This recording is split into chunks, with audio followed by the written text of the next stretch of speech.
Hey guys, Shadolance back with another review. Today I'm going to be doing the M4A1 CQBR, another relatively high-ranked GP weapon, but it's not that bad. I mean, a lot of people get access to it at some point in the game after playing for a year or so, and honestly, it's a great gun. I mean, I recommend people use it when they get it.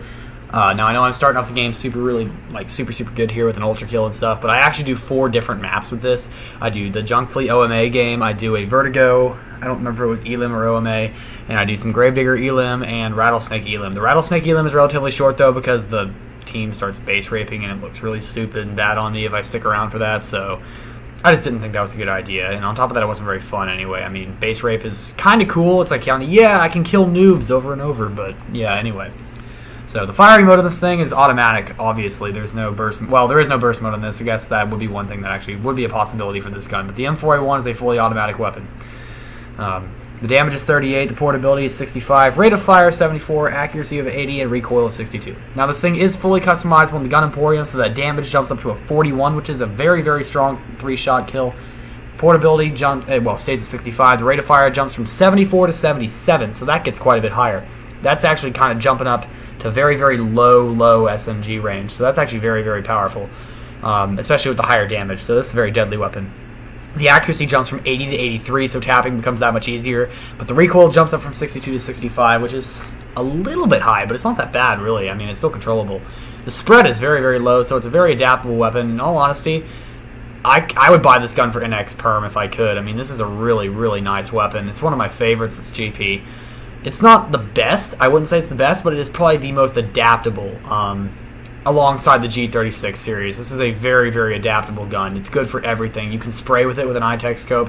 And one thing that has always been on my nerves is take a look at where that scope is. Tell me how that's supposed to be useful. Can someone explain that? What crack was Nexon smoking when they made this gun? Take a look at that. Does that even look like it would work? The fuck?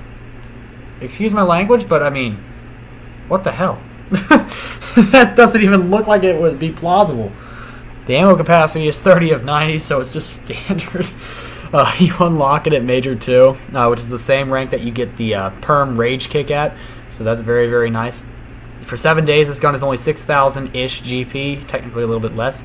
So, I mean, whenever I round it, I will always round up so that you guys will definitely have enough GP, and you won't ever, you might even have a little bit left over too, so. The popularity is actually not very high. I mean, it's not the most underused weapon in the world, but it is not.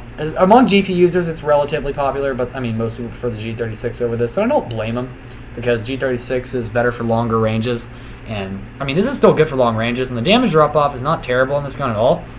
They did make the, if you guys have tried the regular M4A1, the damage drop-off on this is a lot better than what was on the M4A1, the standard one, so, I mean, yeah. It's still a good gun.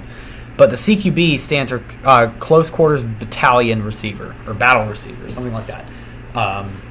Yeah, that's what CQB stands for. I don't know why R is on there, Receiver.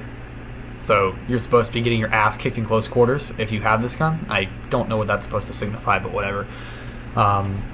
So, I mean, you unlock a lot at Major 2. Besides your Perm Rage Kick, you also get this gun, which is really nice. So, I mean, I think you also get the SR25 Sandfire, I think? Or is that Major 3? I'm not sure. Something like that. Major 3, you get the MP5 RAS, though. I know that for a fact. But around the Major ranks, you unlock a lot of really useful weapons. So, I mean, if you are willing to put in the time to get to Major, you will definitely have your self-rewarded with some good GP weapons up your arsenal. I don't really have a whole lot more to say about this gun. I actually would not suggest putting an extended magazine on this. The reload is fine as is, and I mean, you have more than enough bullets to get multis and ultras, as I've proved multiple times already. I would suggest an ACOG scope for tapping and an iTech scope for spray. I mean, typically I would actually put an iTech scope on a non-ACOG. I just happen to have an ACOG still in my inventory, so I decided to use it. But I would typically actually prefer an iTech on this, just because I prefer spraying and jumping and bunny hopping like a noob. But as far as suppressors, it's up to you. I honestly don't think it needs one, but I mean, whatever. You can put it on if you want it. I would suggest an S3 or an S1 to reduce recoil. I don't think you need to reduce tracer bullets on an assault rifle because you're firing so many bullets anyway that you're going to lose tracers at any rate. That's one of the reasons I don't like the S2 suppressor. It's okay on some snipers, I would suppose, but I would rather have the flash on a sniper just for what it's worth. But I don't see why it would be useful on any other kind of gun because you're going to have tracer bullets anyway, so what does it really matter? So I never really understood that, but whatever. And this is a relatively short review, guys. Sorry about that. It was hard for me to get gameplay. I was getting rage kicked like crazy, kept headshotting the E-mod, And yeah, the E-mod was like a MSG that happened to have E-mod for some reason. I don't know. Or he just raged me. I don't know why. There was one guy that I played earlier. He's like, "Oh, I'm just gonna kick you because you're Tears of Fear." It's like, well, why? And then I took a look at his clan. I forget what it was, but I just remember I mentioned the clan on TeamSpeak to Kira, my co-leader, and he was like, "Yeah, we played that clan about 3 times earlier today. We beat them all 3 times. The first time was 4-1 with a couple of tie rounds, and then the next time it was 3-3, but we had more kills, and the last time it was 6-0. We swept them.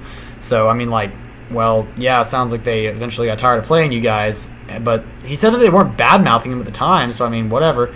But they were like saying, "Oh, you're a hacking clan." It's like, well, no, we're not. It's just, and honestly, if we ever did, we have, like a lot of clans, we have had hackers in here in the past, but we've always kicked them. It's not really I wouldn't say it's who you necessarily let into the clan. It's under what conditions and what you do with them if you discover there is something negative or something wrong with them. I mean, it's one thing to let a hacker into your clan, but to do it on purpose would be a problem. But also, and I don't let hackers in my clan on purpose, but it's also what you do with them. If you decide to hang on to them, obviously that's an issue. And if you kick them right away, like I do, oh, this is a funny multi right here. That was funny. I just sprayed them like crazy and got a multi. That was hilarious. But it's what you do with them that counts. So you really have to think and ask yourself, if you see a CBL dirty clan, think about a couple of things. One, what are they CBL dirty for, and how long has the person been in the clan? Look at his join date. If his join date was like a day or 2 ago, chances are they probably don't know about it yet. So, I mean, cut him some slack. Clan war him anyway. Who gives a freaking damn? I mean, honestly. That's one thing I don't like about the society. That I really appreciate CC Fang and everything that she's done with CBL and everything. I really, really do. CBL is a great thing, but a lot of people take it the wrong way sometimes. And I know that's definitely not CBL's fault. What they've done is a really good thing. They've really made it easy to discern hackers and glitchers from people who don't do that. But it really does put negative impact on people who don't deserve it. And while I do agree that sometimes people may have broken the TOS, they do have the dispute system, but whatever.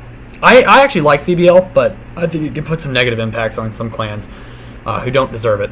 But anyway, thank you guys for watching this review. It's over now, and I will see you guys in the next review. Rate, comment, subscribe. Get your friends to rate, comment, subscribe, and I will see you guys later. Shadolance out.